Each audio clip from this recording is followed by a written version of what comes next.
গতকাল সকালেই ব্রেকফাস্টে বানিয়ে নিয়েছিলাম ঘরে থাকা খুব সামান্য উপকরণ দিয়ে একটা সুস্বাদু এগ স্যান্ডউইচ।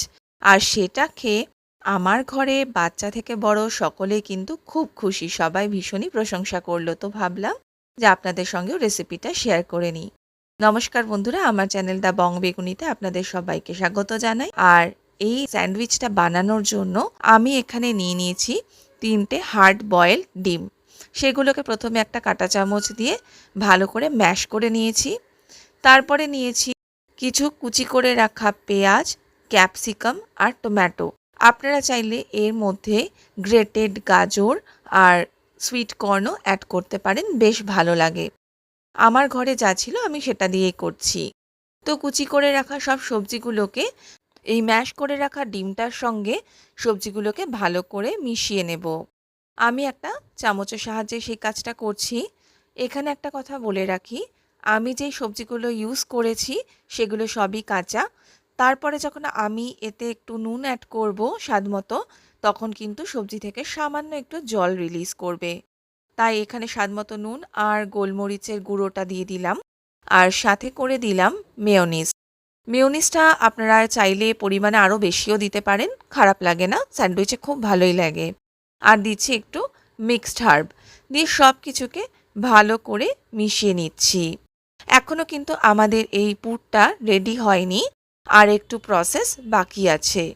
এরপরে এইটা ভালো করে মেশানো হয়ে গেলে আমার ঘরে থাকা একটা মোজারেলা চিজ ব্লক ছিল, সেখান থেকে আমি কিছুটা পরিমাণ গ্রেট করে এতে দিয়ে দেব। আপনাদের ঘরে যেরকমই চিজ থাকুক আপনারা অল্প পরিমাণে দিয়ে দিতে পারেন, ছোট ছোট কুচি করে হোক বা গ্রেট করে। তারপরে সেটাকেও ভালো করে এর সাথে মিশিয়ে নেব। তবে আমাদের এই ফিলিংটা রেডি হবে, মানে স্যান্ডউইচের এই ফিলিংটা রেডি হয়ে যাবে। আর যখন এটা পরে আমরা সেঁকবো, মানে ভালো করে গ্রিল করতে পারেন বা সেঁকতে পারেন, তখন চিজটা মেল্ট হলে কিন্তু দারুণ স্বাদটা লাগবে।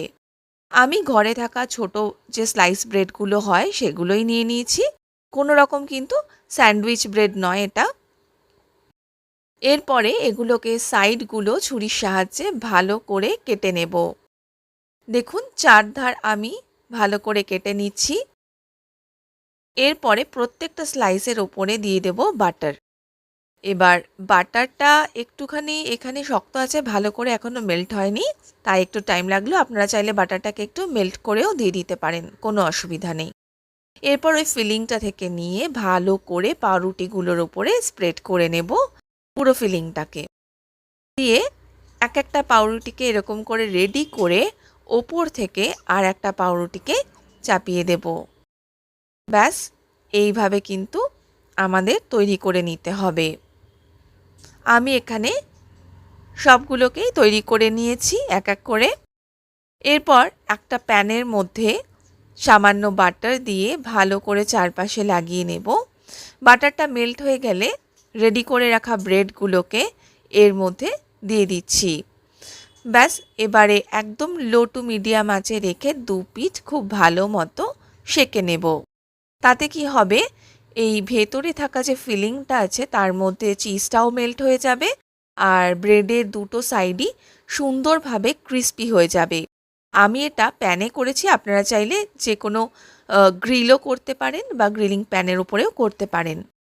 আমার কিন্তু স্যান্ডউইচগুলো রেডি। এবার জাস্ট এরকম কোনাকুনিভাবে কেটে নিলেই এগুলো একদম তৈরি হয়ে যাবে। কি সুন্দর হলো না, ঘরে থাকা সামান্য উপকরণ দিয়ে এগ স্যান্ডউইচ। আমার মেয়ে তো খেয়ে বলছে, মা তুমি কিন্তু পুরো কেক শপের মতোই এটাকে তৈরি করেছো। তো কেমন লাগলো রেসিপিটা? আপনারাও বাড়িতে এইভাবে ট্রাই করে বাচ্চাদের দিতে পারেন টিফিনে। আর ভালো লাগলে আমার চ্যানেল দ্য বং বেগুনিকে সাবস্ক্রাইব করার অনুরোধ রইল। ধন্যবাদ।